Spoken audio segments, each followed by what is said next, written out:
DCC treasurer NM വിജയൻ്റെയും മകൻ്റെയും മരണത്തിൽ IC Balakrishnan MLA-ക്കെതിരെ ഉയർന്ന ആരോപണങ്ങൾ ആയുധമാക്കാൻ CPM ഒരുങ്ങുന്നു.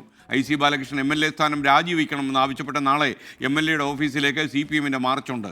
തനിക്കെതിരെ പുറത്തു വന്ന രേഖകൾ വ്യാജമാണ് എന്ന് ആവർത്തിക്കുകയാണ് IC ബാലകൃഷ്ണൻ MLA. വയനാട്ടിൽ നിന്ന് അഭിജിത്ത് മുഴക്കുന്ന തത്സമയം. Abhijith, good morning. യഥാർത്ഥത്തിൽ IC ബാലകൃഷ്ണനെതിരെ കടുത്ത ആരോപണങ്ങളാണ് CPM ഉയർത്തുന്നത്. യഥാർത്ഥത്തിൽ ഈ പെരിയ കൊലക്കേസിലൊക്കെ വന്ന വിധി പ്രതിരോധിക്കാനൊക്കെ ഇവർക്ക് ഒരുപക്ഷെ ഈ സംഭവം ഉപകാരപ്പെടുന്നുണ്ട് എന്നാണ് എനിക്കൊരു തോന്നൽ. പറയൂ. Good morning.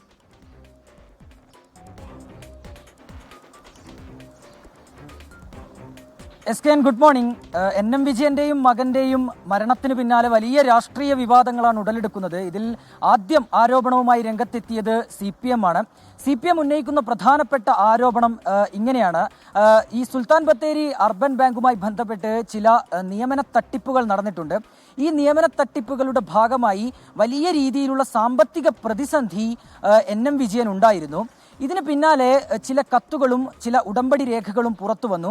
ഈ ഉടമ്പടി രേഖ ഈ അർബൻ ബാങ്കിലേക്ക് ജോലി ശരിയാക്കാം എന്ന് പറഞ്ഞുള്ള ഒരു ഉടമ്പടി രേഖയായിരുന്നു. അതിൽ ഈ IC ബാലകൃഷ്ണന്റെ പേരും പരാമർശിച്ചിട്ടുണ്ട്.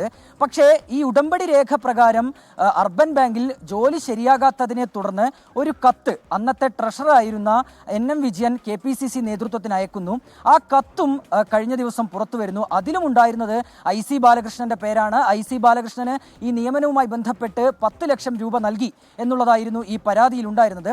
ഏതായാലും ഇതിനൊക്കെ പുറകെയാണ് IC ബാലകൃഷ്ണനെതിരായ വിമർശനങ്ങൾ, ആരോപണങ്ങളൊക്കെ CPIM കടുപ്പിക്കുന്നത്. CPIM IC ബാലകൃഷ്ണൻ രാജിവെക്കണമെന്നാണ് ആവശ്യപ്പെടുന്നത്. പക്ഷേ ഇന്നലെ തന്നെ മാധ്യമങ്ങളെ കാണുമ്പോൾ MLA വ്യക്തമാക്കിയൊരു കാര്യം, ഇതൊരു വ്യാജരേഖയാണ്. 2012 മുതൽ തന്നെ വേട്ടയാടുകയാണ്. ചില ഉപജാപക സംഘങ്ങളാണ് ഇത്തരത്തിലുള്ള ആരോപണങ്ങൾക്ക് പിന്നിൽ. ഇങ്ങനെയൊരു ഉദ്യോഗാർത്ഥികൾ ഇത്തരത്തിൽ തന്നെ സമീപിച്ചിട്ടില്ല. അത്തരം കാര്യം തനിക്ക് അറിയുകയില്ല. താൻ ഇങ്ങനെ ഒരു ഉടമ്പടി രേഖയുമായി ബന്ധപ്പെട്ട് ഏതെങ്കിലും രീതിയിൽ പ്രവർത്തിച്ചിട്ടില്ല.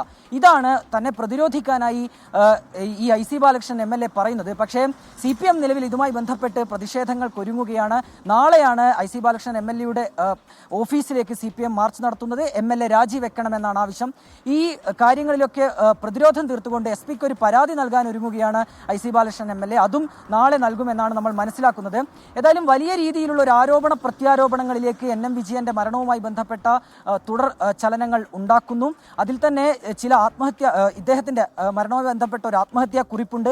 ഈ ആത്മഹത്യാ കുറിപ്പ് കോൺഗ്രസ് നേതാക്കൾ ഇടപെട്ട് മാറ്റി എന്നൊരു ആരോപണം കൂടി നിലവിൽ CPM ഉന്നയിക്കുന്നുണ്ട്. ഏതായാലും ഇതിൽ കൂടുതലൊരു വ്യക്തത വരേണ്ടതുണ്ട്. എന്ത് കാരണമാണ് ഇത്തരത്തിലൊരു ആത്മഹത്യയിലേക്ക് നയിക്കാൻ, ആത്മഹത്യയിൽ തിരഞ്ഞെടുക്കാൻ NM വിജയനെ പ്രേരിപ്പിച്ചത് എന്നതടക്കമുള്ള കാര്യങ്ങളിൽ ഒരു വ്യക്തത ഇനിയും വരേണ്ടിയിരിക്കുന്നു. മറ്റൊരു കാര്യം, പോലീസ് ഇതുമായി ബന്ധപ്പെട്ട് കേസെടുത്ത് അന്വേഷണം ആരംഭിച്ചിട്ടുണ്ട്. അതിൽ പ്രാഥമികമായി ഈ മരണവുമായി ബന്ധപ്പെട്ട കാര്യങ്ങളാണ് പോലീസ് അന്വേഷിക്കുന്നത്. കൂടാതെ ഈ സാമ്പത്തിക ഇടപാടുമായി ബന്ധപ്പെട്ട കാര്യങ്ങൾ കൂടി പോലീസിന്റെ അന്വേഷണ പരിധിയിൽ വരും എന്നാണ് നമ്മൾ മനസ്സിലാക്കുന്നത്. SKN.